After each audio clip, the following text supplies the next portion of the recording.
Hey guys, what's going on? It's me, Huffy, back with another banger of a video, and today we're going to be reading Chapter 1 of Darkly Dreaming Dexter by Lindsey.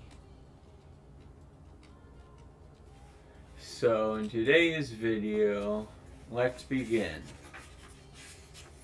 Darkly Dreaming Dexter by Lindsey.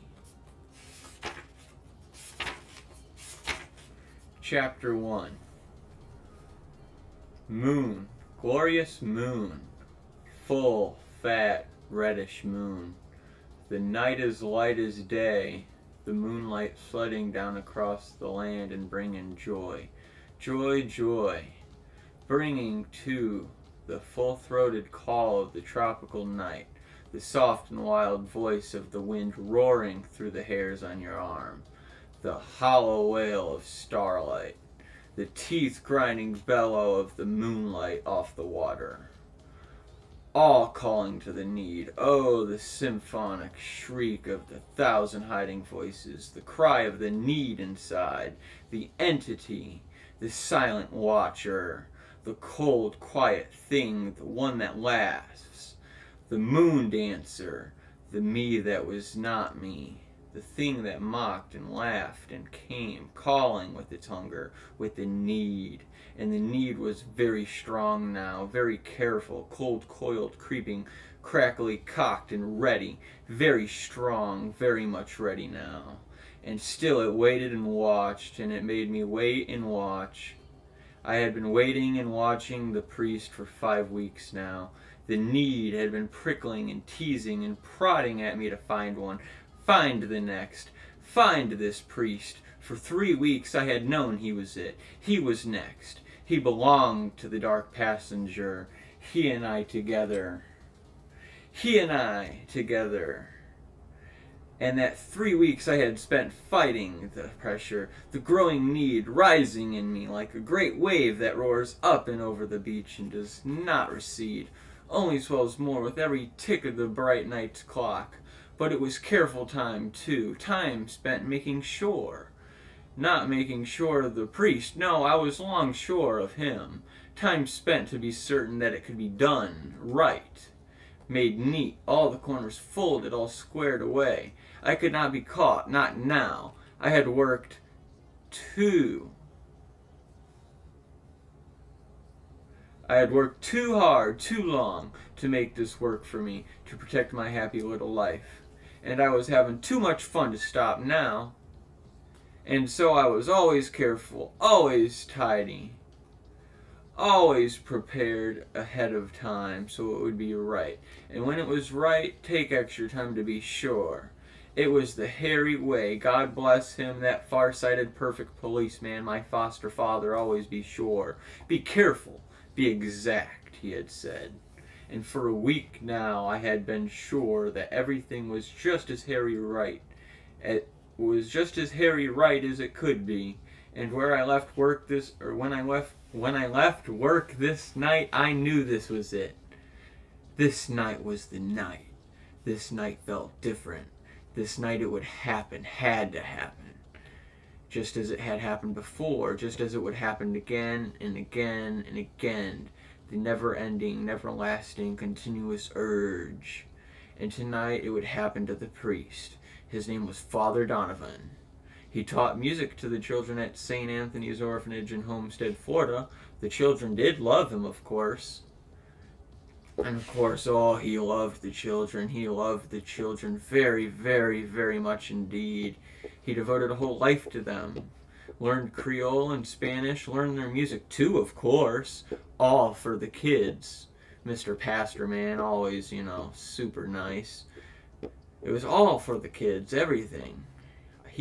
I've watched him this night, and had watched for so many nights now, watched as he paused in the orphanage doorway to talk to a young black girl who had followed him out. She was small, no more than 8 years old, and small for that. He sat on the steps and talked to her for 5 minutes. She sat too, and bounced up and down, they laughed. She leaned against him, he touched her hair, and then came out and stood in the doorway, looking down at them for a moment before she spoke.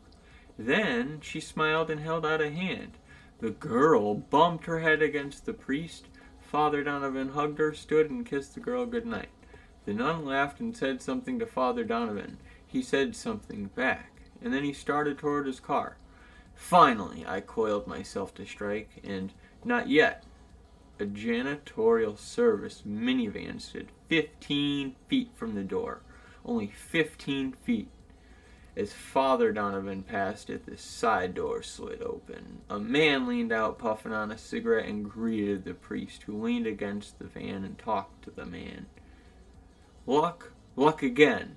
Always luck on these nights. I had not seen the man, not guessed he was there, but he would have seen me, if not for luck. I took a deep breath, let it out slow and steady, icy cold. It was only one small thing I had not missed any others. I had done it all right, all the same, all the way it has to be done, had to be done, needs to be done. It is right. I know that now. Now, Father Donovan walked towards his car again. He turned once and called something. The janitor waved from the doorway to the orphanage, then stubbed out his cigarette and disappeared into the building. Gone, dark, gone with the night. Absolutely gone into the building were seeds. Luck, luck again. Father Donovan fumbled for his keys, opened his car door, and got into his car. I heard the key go in, heard the engine turn over, and then, now! I sat up in his back seat and slipped the noose around his neck. One quick, slippery, pretty twist, and the coil of 50-pound test fishing line settled tight. He made a small ratchet of panic, and that was it. You are mine now, I told him, as he froze his need as perfect, as if he had practice, almost like he heard the other voice, the laughing watcher inside me. Do exactly as I say, I said. He rasped half a breath, and glanced into his rearview mirror. My face was there, waiting for him, wrapped in the white silk mask that showed my only eyes. Do you understand? I repeated, a little softer. This time he nodded. He fluttered a hand at the noose, not sure what would happen if he tried to loosen it. His face was turning purple. I loosened the noose for him. Be good, I said, and you will live longer. He took a deep breath. I could hear the air rip at his throat. He coughed and breathed again, but he sat still and did not try to escape. This was very good. We drove. Father Donovan followed my directions. No tricks, no hesitations. We drove south through Florida City and took the Card Sound Road. I could tell that the road made him nervous, but he did not object. He did not try to speak to me. He got both hands on the wheel, pale and knotted tight, so the knuckles stood up. That was very good, too. We drove south for another 5 minutes with no sound but the song of the tires and the wind in the air and the great moon above making its mighty music in my veins and the careful watcher laughing quietly in the rush of the night's hard pulse. Turn here, I said at last. The priest's eyes flew to mine in the mirror. The panic was trying to claw out his eyes, down his face, into his mouth to speak, but turn, I said, and he turned, slumped like he had been expecting this all along, waiting for it forever, and he turned. The small dirt road was barely visible. You almost had to know it was there, but I knew. I'd been there before. The road ran for 2.5 miles, twisting 3 times, through the sawgrass, through the trees, alongside a small canal, deep into the swamp, and into a clearing. 50 years ago, somebody had built a house. Most of it was still there. It was large for what it was. 3 rooms, half a room still left. The place completely unabandoned, now for many, many years. Except the old vegetable garden out in the side yard, there were signs that somebody had been digging in there fairly recently. Stop the cars, I said as the headlights picked up at the crumbling house. Father Donovan lurched to obey. Fear had sealed him into his body now, his limbs and thoughts all rigid. "Turn off the motor," I told him. And he did. It was suddenly very quiet. Some small something chittered in a tree. The wind rattled the grass, and then more quiet. Silence so deep it almost drowned out the roar of the night music that pounded away in my secret self. "Get out," I said. Father Donovan did not move. His eyes were on the vegetable garden. 7 small mounds of earth were visible there. The heaped soil looked very dark in the moonlight. It must have looked even darker to Father Donovan, and he did not even move. I yanked hard on the noose. Harder than he thought he could live through. Harder than he knew could happen to him. His back arched against the seat, and the veins stood out on his forehead, and he thought he was about to die. But he was not. Not yet. Not for quite some time, in fact. I kicked the car door open and pulled him out after me, just to let him feel my strength. He flopped to the sandy roadbed and twisted like an injured snake. God, I'm reading this like a nursery rhyme. I'm sorry, y'all. Sorry for cutting it out. Alright, hold on. Twisted like an injured snake. The dark passenger laughed and loved it, and I played the part. I put one boot on Father Donovan's chest and held the noose tight. "You have to listen and do as I say," I told him. "You have to." Why am I sounding like I'm pleading for fucking... This is Dexter. Okay, hold on. Have to. I bent and gently loosened the noose. "You should know that. It's important now." Or it's important, I said. And he heard me, his eyes pounding with blood and pain, leaking tears onto his face. His eyes met mine in a rush of understanding, and all the things that had happened were there for him to see now. And he saw, and he knew how important it was for him to be just right. He began to know. "Get up now," I said, slowly, very slowly, with his eyes always on mine. Father Donovan got up. We stood there like that for a long time, our eyes together, becoming one person with one need, and then he trembled. He raised one hand halfway to his face and dropped it again. "In the house?" I said, so very softly. "In the house where everything was ready." Father Donovan dropped his eyes. He raised them to me, but could not look anymore. He turned toward the house and then stopped as he saw again the dark dirt mounds of the garden. And he wanted to look at me, but he could not after seeing again those black moonlit heaps of earth. He started for the house, and I held his leash. He went obediently, head down, and good and docile victim. Up the 5 battered steps, across the narrow porch to the front door pushed shut. Father Donovan stepped and slopped his sorry way. He did not look up. He did not look at me. "Through the door," I said, my soft command voice. Father Donovan trembled. "Go through the door now," I said again. But he could not. I leaned past him and pushed the door open. I shoved the priest in with my foot. He stumbled, righted himself, and stood just inside it, eyes squeezed tight shut. I closed the door. I had left a battery lamp standing on the floor besides the door and I turned it on. "Look," I whispered. Father Donovan slowly, carefully opening one eye. He froze. Time stopped for Father Donovan. "No," he said. "Yes," I said. "Oh, no," he said. "Oh, yes," I said.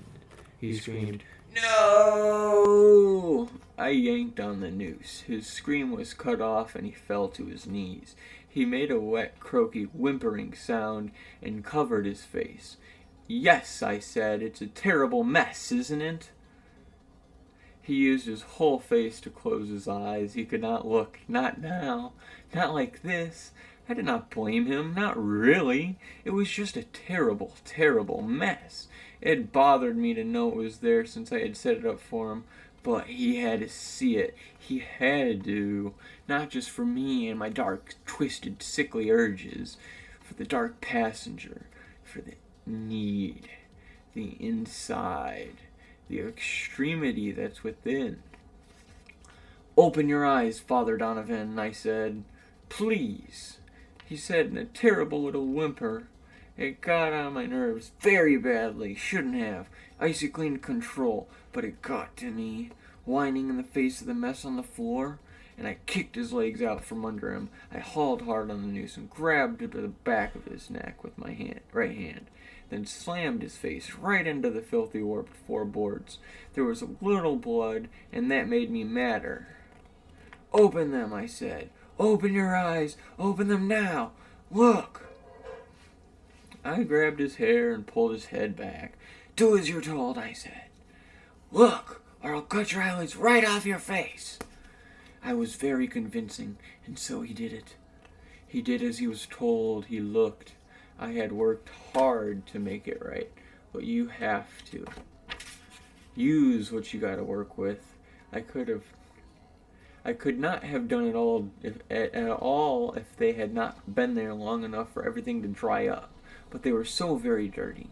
I had managed to clean up most of the dirt, but some of the bodies had been in the garden for a very long time, and you couldn't tell where the dirt began and the bodies stopped. You could never tell, really, when you stopped to think about it. So dirty. There were 7 of them. 7 small bodies, 7 extra dirty orphan children laid out on rubber sheets, which are neater and don't leak. 7 straight lines, pointing straight across the room, pointing right at Father Donovan, so he knew. He was right about to join them. Hail Mary, full of grace, he started. I jerked hard on the noose. None of that, Father, not now. Now is for the real truth. Please, he choked. Yes, beg me. That's good, much better. I yanked again. Do you think that's it, Father? 7 bodies, did they beg? He had nothing to say. Do you think that's all of them, Father? Just 7? Did I get 'em all? Oh, God, he rasped out, with a pain that was hard to hear, that was good to hear. And what about the other towns, Father? What about Fayetteville? Would you like to talk about Fayetteville? He just choked out a sob. No words. And what about East Orange? Was that 3, or did I miss one there? It's so hard to be sure. Was it 4 in East Orange, Father? Father Donovan tried to scream, but there was not enough left of his throat for it to be a very good scream, but it had real feeling behind it, which made up for the poor technique. Then he fell forward onto his face. I let him snivel for a while before I pulled him up and onto his feet. He was not steady, not in control. His bladder had let loose, and there was a drool on his chin. Please, he said. I couldn't help myself. I just couldn't help myself. Please, you have to understand. I do understand, Father, I said, and there was something in my voice. The dark passenger's voice now, and the sound of it froze him. He lifted his head slowly to face me, and what he saw in my eyes made him very still. I understand perfectly, I told him. Moving very close to his face, the sweat on his cheeks turned to ice. You see, I said, I can't help myself either. We were very close now, almost touching, and the dirtiness of him was suddenly too much. I jerked up on the noose and kicked his feet out from under him again. Father Donovan sprawled on the floor. But children, I said, I could never do this to children. I put my hard, clean boot on the back of his head and slammed his face down. Not like you, Father. Never kids. I have to find people like you. What are you? Father Donovan whispered. The beginning, I said. And the end. Meet your unmaker, Father. I had the needle ready, and it went into his neck like it was supposed to. Slight resistance from the rigid muscles, but none from the priest. I pushed the plunger and the syringe emptied, filling Father Donovan with quick, clean, calm moments. Only moments, and his head did begin to float, and he rolled his face to me. Did he truly see me now? Did he see the double rubber gloves, the careful coveralls, the slick silk mask? Did he really see me? Or did that only happen in the other room? The dark passenger's room, the clean room. Painted white 2 nights past and swept, scrubbed, sprayed, clean as clean can be. And in the middle of the room, its windows sealed with thick white rubber ice sheets under the lights in the middle of the room. Did he finally see me there in the table I had made? The boxes, the white garbage bags, the bottles of chemicals, and the small rows of saws, knives. Did he see me at last? Or did he see those 7 untidy lumps, and who knows how many more? Did he see himself at last, unable to scream, turning into that kind of mess in the garden? He would not, of course. His imagination did not allow him to see himself as the same species, and in a way, he was right. He would never turn into the kind of mess he had made of the children. I would never do that, could never allow that. I am not like Father Donovan, not that kind of monster. I am a very neat monster. Neatness takes time, of course, but it's worth it. Worth it to make the dark passenger happy. Keep him quiet for another long while. Worth it just to do it right and tidy. Remove one more heap of a mess from the world. A few more neatly wrapped bags of garbage, and my one small corner of the world is neater, happier, a better, way neater place. I had about 8 hours before I had to be gone, and I would need all of them to do it right. I secured Reese to the table with duct tape, cut away his clothes. I did the preliminary work quickly, shaving, scrubbing, cutting away the things that stuck out untidily. As always, I felt the wonderful, long, slow build to release begin its pounding throughout my entire body. It would flutter through me while I worked, rising and taking me with it, until the very end, the need and the priest swimming away together on a facing tide. And just before I started the serious work, Father Donovan opened his eyes and looked at me. There was no fear now. That happens sometimes. He looked straight up at me with his mouth, and his mouth moved. "What?" I said. I moved my head a little closer. "I can't hear you." I heard him breathe a slow and peaceful breath, and then he said it again before his eyes closed. "You're welcome," I said, and I went to work. Chapter 1 completed. Darkly dreaming Dexter. It's been real, y'all. Thank you. Hope y'all enjoyed the video, and have a great day.